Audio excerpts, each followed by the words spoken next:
Hi guys, welcome back to the channel.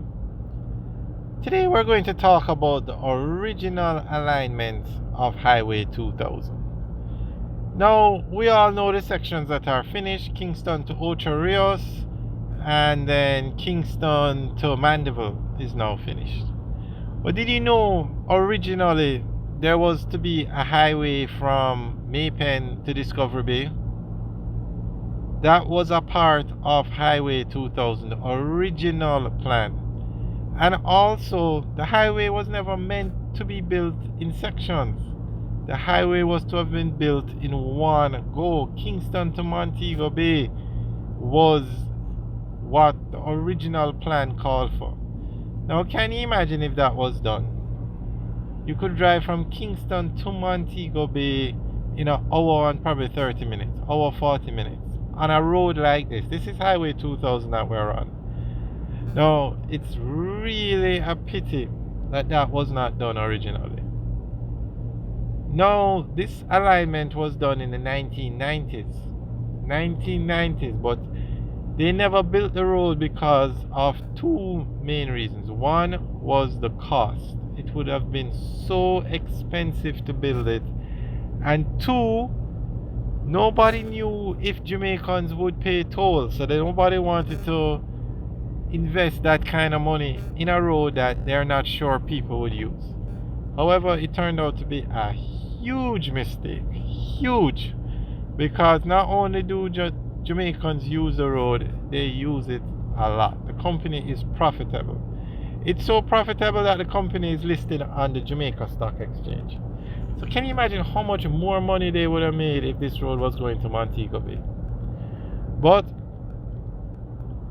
it was decided to build it out in sections, phases. And currently, and this is in the 1990s, and we're in 2024 now, so let's just call it 25 years. They've only reached from Kingston to Mandeville. Mark you though, Kingston to Ocho Rios leg is finished, but the road has only reached to Mandeville.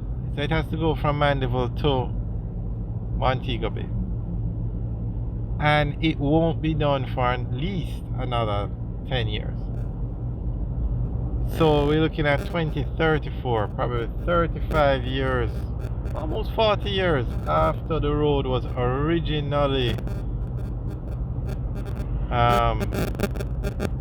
when they decided to start construction of the road. 40 years later. I think it was a huge mistake. Guys, what do you think? Do you think they should have built the road in one go to Montego Bay? I think they should have, because the toll pays for the road. Now, in the building of the road, the government gave a guarantee to the contractor that if there's any revenue shortfall, meaning if you don't collect enough toll to pay for the monthly or yearly payments for the road, the government of Jamaica would pay the difference. So basically you had nothing to lose in building the road to Montego Bay. So every year the toll operator collects toll, and it's always enough to cover the payments for the road. This road is under a concession agreement, so the company that built it, they collect toll they collect toll on the road, and that toll goes towards paying the road. Now, there are two different toll structures. You have the Kingston to Ocho Rios leg. That's a 50-year concession, and that is Jamaica North-South Highway. But this road that we're on, this is the one that was to go to Montego Bay. This road is so profitable that the company paid off the foreign contractor, Trans-Jamaica Highway, paid them off for the building of the road, and the company went public. They still collect toll, but the foreign company that put up the money to build the road, they've been paid off. So Trans-Jamaica is so profitable that they have even gone public. Now, I'm not sure what's going on with Trans-Jamaica and NROC, which is basically Trans-Jamaica and the government read a toll for the Maypen to Mandeville leg of the highway, but that highway is finished, but they're not collecting toll because they haven't finished the discussions. Guys, if you guys know anything about what's going on with that, let us know. It's very strange. However, the Maypen to Mandeville leg of the highway is open and it's free, so we're not in any rush for them to sort it out.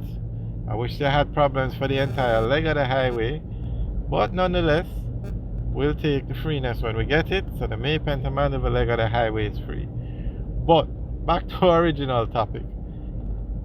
The road is so profitable that they could buy out the foreign company.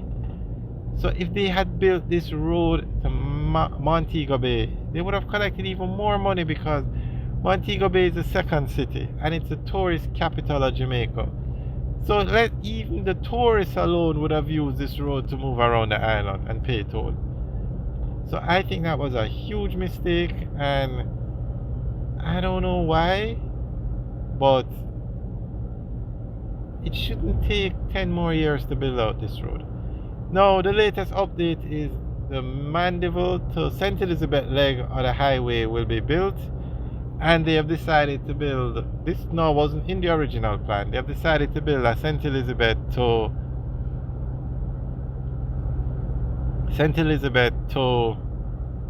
Negril section of the highway. So they have to go from Mandeville to St. Elizabeth, which is on the way, and they're hoping to do it in 4 years. Its average is 5, so we can look for that road in about 6 or 7 years.